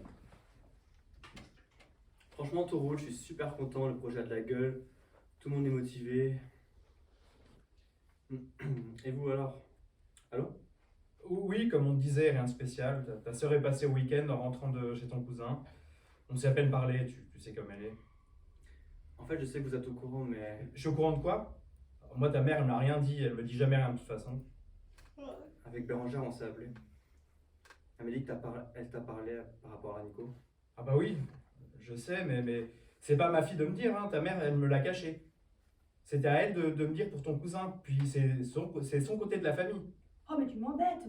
Puis je t'ai d'abord, je viens de l'apprendre aussi. Non, mais tu le savais depuis des semaines et t'as rien dit. Bérangère m'aurait pas dit que j'aurais jamais su. T'aurais fait l'autruche, la tête dans le sable, le cul à l'air. Non mais comment tu parles toi? Maman elle vient de l'apprendre, elle te dit, et puis on s'en fout de qui c'est depuis quand et de qui l'a dit en premier à qui. Là on parle de tonton qui est un putain de pervers et de pédo. Ah putain! Ça me dégoûte. Mais toi alors? Quoi? Hein? T'as dit quoi? J'ai dit, ah putain, allô? Oui, bon toi, on t'a envoyé en Corse avec ton oncle. Justement. Je vais vous rassurer là-dessus. Si j'avais su une seconde que ce que Francis avait fait à ton cousin, mais jamais je t'aurais envoyé en vacances avec lui. Vous pouviez pas savoir. Puis moi non plus, je comprenais pas ce qui se passait. Mais pourquoi tu nous as rien dit? Je sais pas, à l'époque, j'ai pas vu l'ampleur du problème, je pouvais pas imaginer que tonton était capable de bien pire, puis je me voyais pas en parler à Tata, aller lui dire que son mari m'embête ou qu'il me fait flipper même. T'imagines? Et j'étais en vacances chez eux, je voulais pas être ingrat ou quoi? C'est une honte, c'est une honte. Et Francis, gentil, vanneur, c'est quoi en dire, mais j'aurais jamais imaginé ça de lui. Hein. Je le préfère à ton autre beau-frère en plus. Et donc Tata, en y repensant depuis mon appel avec Nico, elle connaissait les agissements de tonton. Elle était là il y a 30 ans quand il s'est fait arrêter. Et quand même, elle s'est pas souciée de savoir sur le moment ce qui se passait quand Francis venait me voir après le dîner pour soi-disant parler entre mecs. C'est vrai qu'en y repensant, Tata avait pas sauté de joie à l'idée que tu les rejoignes en Corse. C'était une idée de Francis. J'avais trouvé ça bizarre sur le coup. Mais enfin, elle s'est pas opposée non plus. Encore une autruche qui a le cul en l'air. Putain papa, mais t'es chiant là. Mais maman, Francis il était en prison dans le sud et tu l'as pas su? Non, Tata ne m'a jamais parlé de ça. Et pourtant, on s'appelle presque tous les jours. Après, il avait été condamné pour seulement 2 mois, à l'époque. Et c'est affreux, mais je crois que si j'avais été à la place de ma sœur, j'aurais eu trop honte pour en parler aussi. Maman,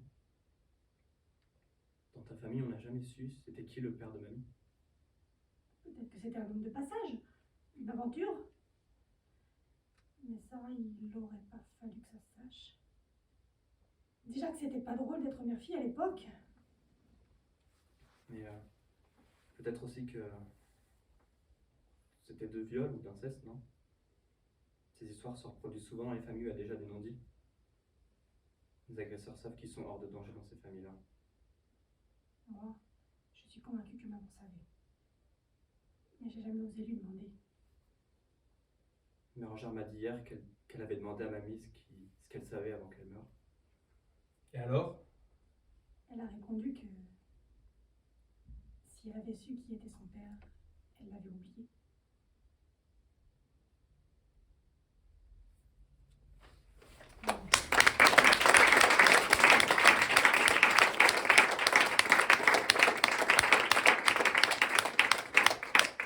Merci beaucoup, Arsim. Nous passons au texte d'Emeline.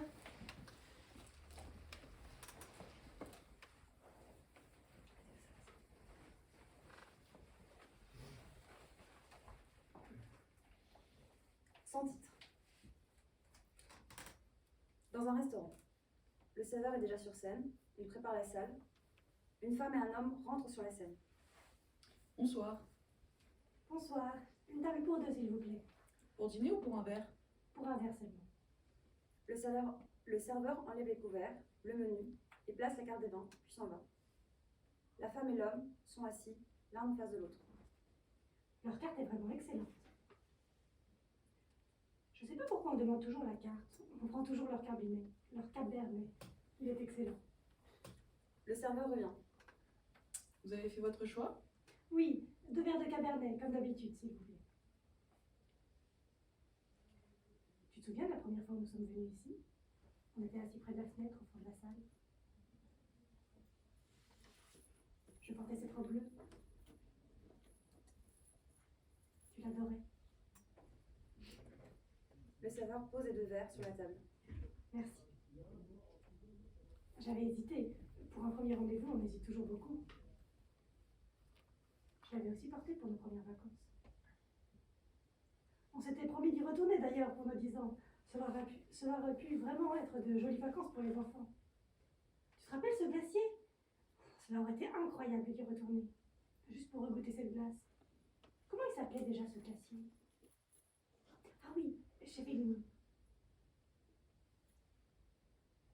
Cette robe doit toujours être dans mon placard d'ailleurs. Je la porte plus. L'homme se lève, il prend son manteau, il quitte la salle. Barbara dit quand reviendras-tu? Fin de la scène.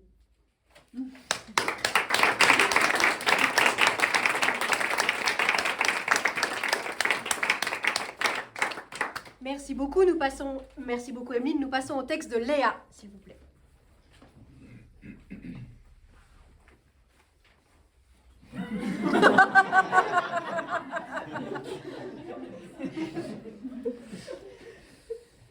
En bout de rang 7, une salle de théâtre côté public, quelques minutes avant le début du spectacle, 2 ouvreurs.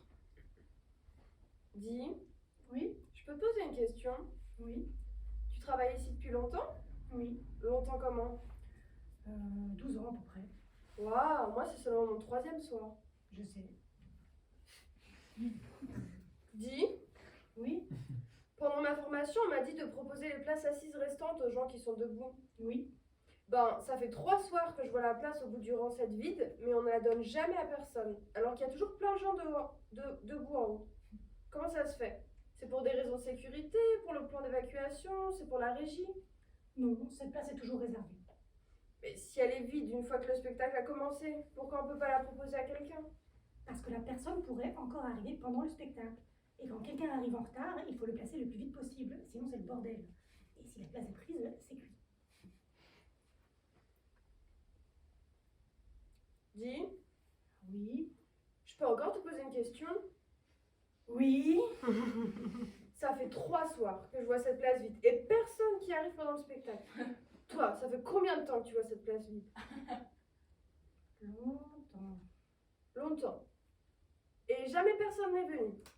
Jamais. Enfin, pas encore. Donc ça veut dire qu'il y a un zinzin qui réserve systématiquement cette place et qui ne vient jamais? Aussi, elle vient. Comment ça? C'est toujours pareil avec les nouveaux, il faut toujours leur raconter l'histoire. Il faut vraiment que je dise à Janine d'inclure la place au bout du rang 7 dans la formation. Hein. C'est pas possible ça. Excuse-moi, Tu vois la vieille dame assise à côté de la place au bout du rang 7? Oui. C'est l'une de nos plus anciennes abonnées et accessoirement l'une de nos plus généreuses mécènes. Et elle est là à chaque représentation de chaque spectacle. Elle vient voir chaque représentation de chaque spectacle? Oui. Toujours à la même place? Oui. Mais du coup, la place vide, c'est elle qui la réserve aussi? C'est parce qu'elle veut pas de voisins? Non, au contraire, elle attend quelqu'un. Assez désespérément d'ailleurs. Hein. Ça fait des années que je la vois là, seule avec ses 2 places. La pauvre sursaute dès que quelqu'un s'approche d'elle. Et quand on fait rentrer les retardataires pendant le spectacle, elle frôle l'arrêt cardiaque. Mais elle est pas un peu barge? Tu penses vraiment qu'elle attend quelqu'un? Non, elle n'est pas barge. Et puis, elle attend quelqu'un. Je le sais. Je sais aussi qui elle attend. Et je sais même pourquoi cette personne n'est pas encore venue. Et pourquoi elle ne viendra peut-être pas. Et visiblement, t'as pas envie de me le dire. Non. Secret professionnel. Je ne livre pas les confidences des gens que je place. D'accord, pour le secret professionnel, très bien. Mais la conscience professionnelle alors? Tu laisses des gens debout là-haut qui voient à peine ce qui se passe sur scène alors que tu sais très bien qu'il y a une place libre en bas, c'est dégueulasse. Cette place est réservée. Payée et réservée. Mais ça n'a aucun sens si elle est toujours vide. Et merde, encore un endroit qui se dit anticapitaliste, mais au final il suffit de payer pour pouvoir s'accaparer les choses.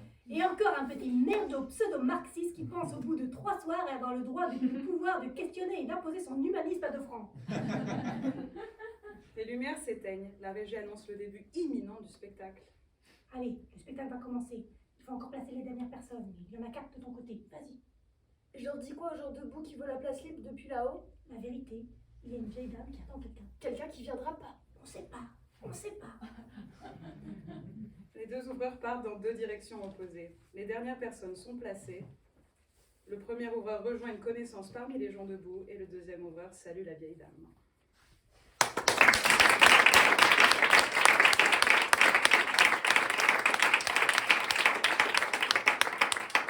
Merci Léa, nous passons au texte de Laïla.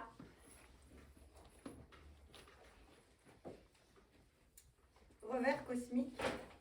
Au bout d'un pont, Gloria, en tenue d'hôpital, tente de sauter. Zach, en voiture, la voit, s'arrête et la soustrait du pont.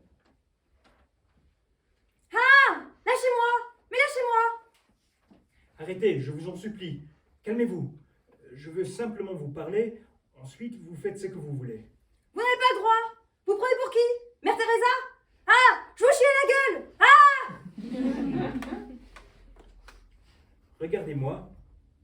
Je m'appelle Zach. Regardez-moi. Vous voyez cette boîte marron dans la voiture?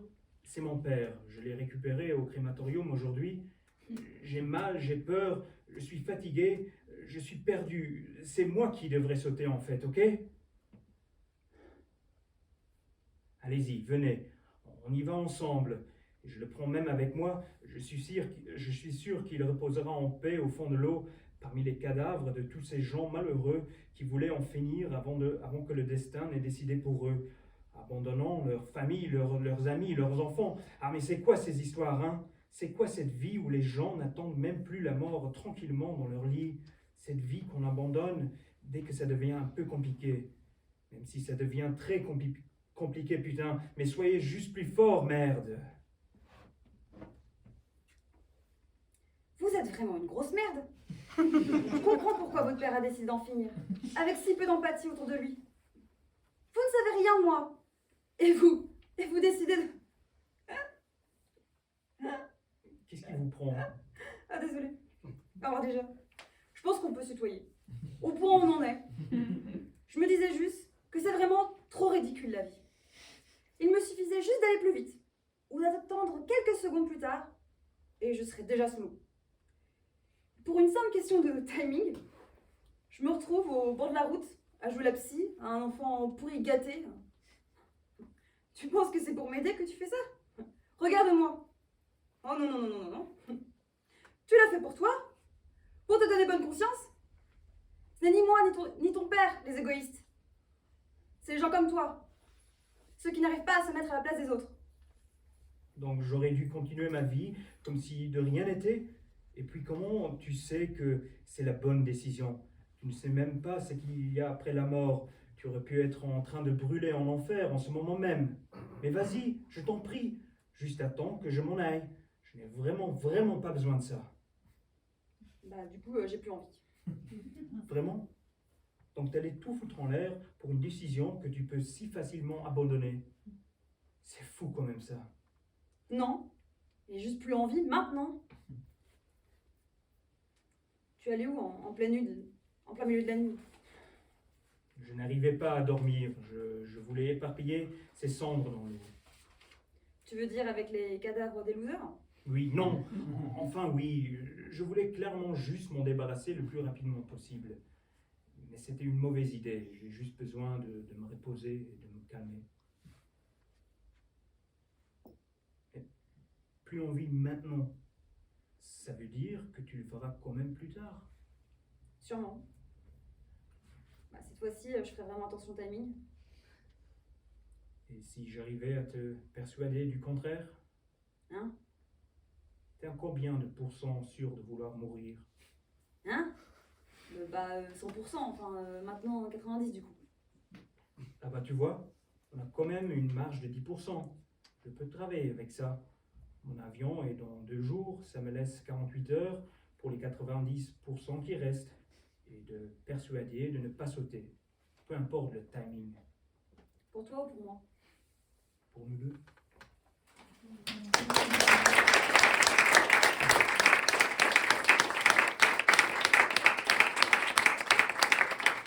Merci beaucoup Laïla, nous passons à la dernière production écrite, celle d'Eugénie.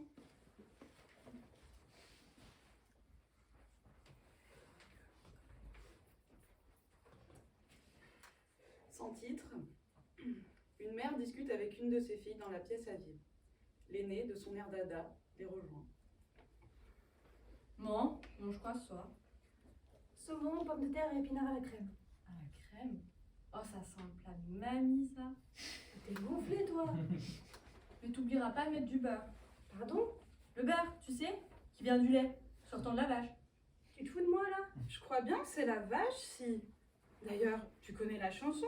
La vache, quelle pute, cette vache. La vache, elle est barjo. Hé, Quoi? Mais on peut plus dire ce qu'on pense. non mais souvent, on dit ce qu'on est. C'est vrai que maintenant, les vaches sont devenues du luxe. Bon, maintenant, revenons à nos moutons. Bah les vaches alors. Oh la ferme, toi. Tu as vu le prix du beurre maintenant? Pour un bloc bourré de matière grasse, non merci. Moi, pour vomir, je m'imagine que je croque dans une plaquette de beurre. C'est vrai ça? Pourquoi j'ai envie de beurre? Je suis végane. Et quand je suis contente, je vomis. Eugénie, tu files au supermarché acheter 3 plaquettes de beurre. Tu prends mes clés et le porte-monnaie qui se trouve sur la commode. Et prends-moi du gel à raser aussi. Parle autrement à ta S'il sœur. te plaît. On est quel jour aujourd'hui? Dimanche. Maman, il n'y a plus d'essence dans la voiture. Impossible de démarrer. Oui, je sais, j'en ai pas remis, ça coûtait trop cher. Mais quoi? Mais comment je vais faire pour me raser maintenant? Tu prends du savon et t'arrêtes de nous faire chier. Là. Oh, Eugé, ne rentre pas dans son jeu, s'il te plaît. Tu sais très bien comment ça se termine. Mais c'est elle, là, qui en fait toujours toute une histoire. Oh, tu vas te calmer, toi, hein, et tes histoires à la con, ok? Tu veux que je te rappelle d'où ça vient, la crème? Un temps, et ils reprennent leurs activités.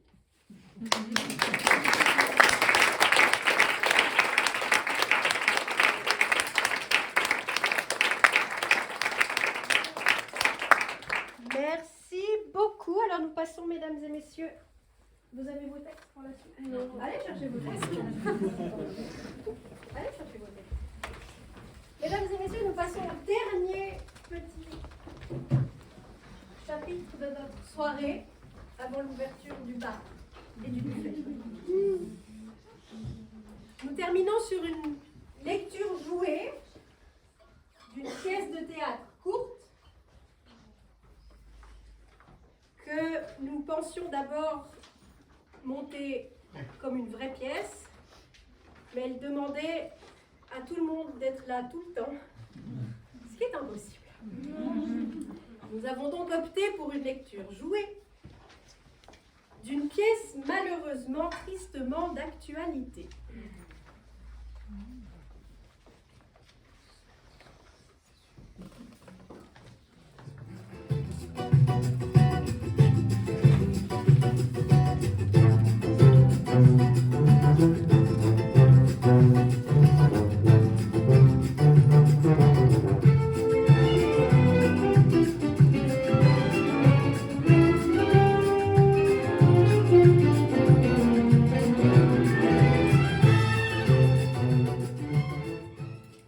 Folle de paix d'Élise Hoffner.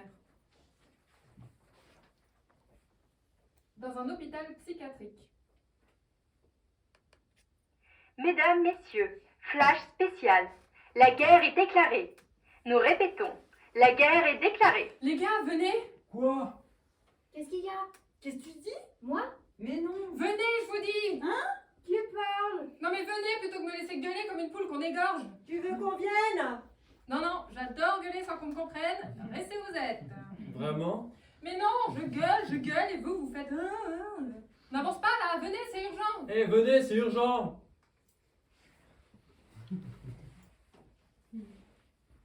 Prenez votre temps surtout. Pardon, on n'avait pas compris. Ouais, bah ça j'avais compris.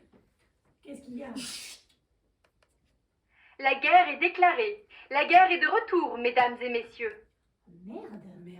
Grave. C'est la grosse merde là. L'esprit européen est mort, mesdames et messieurs.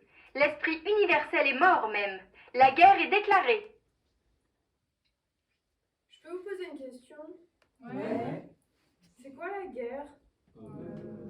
Bonne question. C'est vrai ça? C'est quoi la guerre au fond? C'est bientôt l'heure de vos médicaments. Oui, oui. On sait. Pareil chaque soir. Et chaque matin. Qui nous fiche la paix, lui. Oh! Quoi? Paix. Quoi, paix? Ben, c'est quoi la guerre? L'inverse de la paix. P. Comme un prout. Mais non, paix. P-A-I-S. X. Hein? La paix, c'est P-A-I-X. Sinon, c'est paître à la première personne du singulier de l'indicatif présent, la deuxième personne du singulier de l'indicatif présent, ou encore, soyons fous, la deuxième personne du singulier de l'impératif. Paître. Paître dans un pâturage. En gros, quand les troupeaux vont bouffer dans un champ. T'es vachement intelligent pour un fou, toi. C'est vrai, pour un fou, c'est fou. C'est qu'elle le dit, hein. Mais comment ça se fait que tu sois là en étant aussi balèze? Ah, si je le savais, je serais pas là, hein. Mais ça répond pas à la question de base. Mais c'est vrai ça, c'est quoi la guerre alors? Ah, on a dit, c'est l'inverse de la paix. Mais alors à ces trains-là, c'est quoi la paix? C'est l'heure de vos médicaments! Oui, oui! On sait, pareil chaque soir. Et chaque matin. Mais qu'est-ce qu'ils sont chiants! On est fous, mais on n'est pas débiles. Tu crois qu'ils font la différence? Alors là, si on se lance là-dedans, On en a pour des heures. C'est eux qui disent qu'on est fous, pas nous. C'est leur point de vue. c'est d'après leurs normes. Pour la note de norme. Et de notre point de vue, La norme normale, c'est nous. Et les fous, c'est eux. Donc, la paix, bah, la paix c'est quand tout le monde s'aime. Ah non, ça c'est Disneyland. La paix, c'est quand on arrive à vivre ensemble, en tout cas. Quand on peut se tolérer les uns les autres. Quand on se fout pas sur la gueule jusqu'à en crever. En gros. oui, donc c'est plutôt cool. Ouais. En tout cas, ça permet de l'avoir. D'avoir quoi? Bah la paix. Qu'il est drôle. C'est pas une colombe, le symbole de la paix? Quoi? Oui, il me semble qu'il y a un tableau avec une colombe pour la paix. Un oiseau? Sérieux? Bah, on n'est pas sorti de la merde. Hein. C'est même un grand peintre qui a fait ça. Qui? Picabia. Picasso. Pardon? C'est Picasso, pas Picabia. C'est pas pareil. Mais non, mais enfin, mais ça n'a rien à voir. Enfin, ça reste un pigeon. Une colombe. Ouais, enfin, un oiseau, quoi. Alors le sujet a beau être passionnant, hein. Est-ce qu'on pourrait laisser de côté un petit moment les volailles et en revenir à nos moutons? On reste néanmoins dans le sujet animalier. C'est pas facile avec vous tout de même. Bon, allez, l'heure est grave là. Concentrez-vous un peu. On va pas se faire tous les animaux de la ferme quand même. Il a raison. Donc, quand on n'a pas la paix, ça veut dire qu'on a la guerre. Je crois. Et alors, c'est quoi la guerre? Si on est logique, c'est quand tout le monde ne s'aime pas. Non mais faut arrêter avec ça. Hein. Y a jamais une situation où tout le monde s'aime. Hein. Faut lâcher prise à ma cocotte. En tout cas, c'est pas bien s'entendre. Pas réussir à se tolérer les uns les autres. Se foutre sur la gueule jusqu'à en crever. Ah, mais ça pue du cul la guerre. C'est la merde, oui. Mais elle a dit quoi la radio là? Que la guerre est déclarée. Merde alors. Ouais, comme tu dis. Vraiment? Enfin, je veux dire, pour de vrai de vrai? Ouais, Ah, c'est grave. Hein. grave. Vous voulez dire que maintenant, aujourd'hui, pour de vrai, chez nous, va y avoir la guerre? La radio le dit. Et elle dit vrai la radio? J'en sais rien, je pense.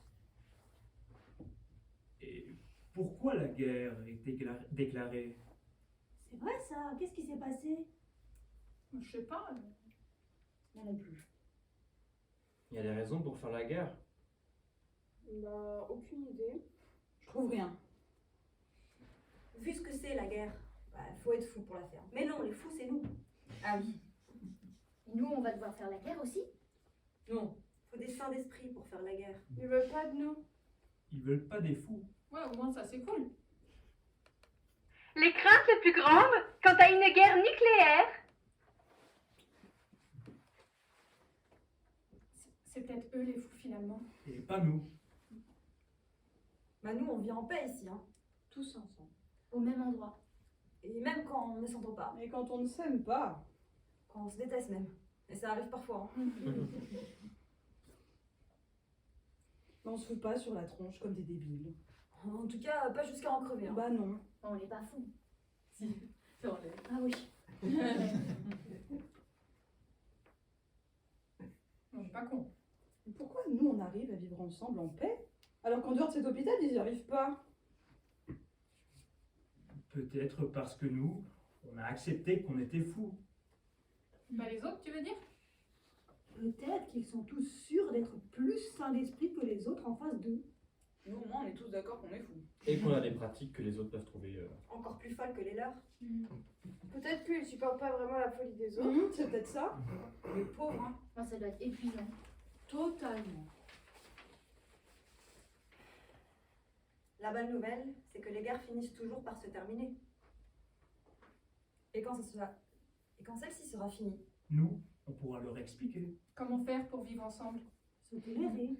C'est simple pourtant. Il suffit de faire un petit effort. Un petit pas vers l'autre. Vers sa différence. vers sa folie à lui. Et être d'accord de lâcher un tout petit peu de ses certitudes. Pourquoi habiter? Se tolérer. Vous pensez que les survivants de cette guerre, qui une fois se terminera, pourront comprendre? Qu'ils pourront nous écouter? C'est vrai ça. On est juste des fous. Alors que... Ceux qui font la guerre sont les saints d'esprit. Mon grand-père, lui, disait toujours les guerres, ça rend fou. C'est parfait ça. Hein? Bah, si les survivants de cette guerre finissent fous, ils seront alors comme nous. Alors ils pourront nous entendre. Nous écouter même. Et ainsi, cette guerre qui commence sera vraiment la dernière. Ah ouais. Trop bien. C'est chouette ça. Ouais.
Merci mille fois. Vous avez été un public merveilleux. Bravo à vous, toutes et tous. Vous avez offert un programme artistique merveilleux. Merci. Et je vous donne rendez-vous déjà tout de suite au bar. Et puis évidemment, l'année prochaine, si vous avez envie de nous rejoindre, vous pouvez aussi. Et on va rallumer, on va ouvrir le bar. Et on va lancer de ce côté-là du plateau une projection en boucle. Parce que en plus de tout ce qu'ils ont fait, on a fait du travail face caméra. Dont j'ai pu tirer un très bon montage d'un texte de Cyrano de Bergerac. Donc là-bas, il y aura à manger, à boire. Là, il y aura un film qui passe en boucle. Et vous pourrez, au gré de votre soirée, un verre à la main, passer les écouter, vous raconter Cyrano de Bergerac. Merci beaucoup et encore un peu.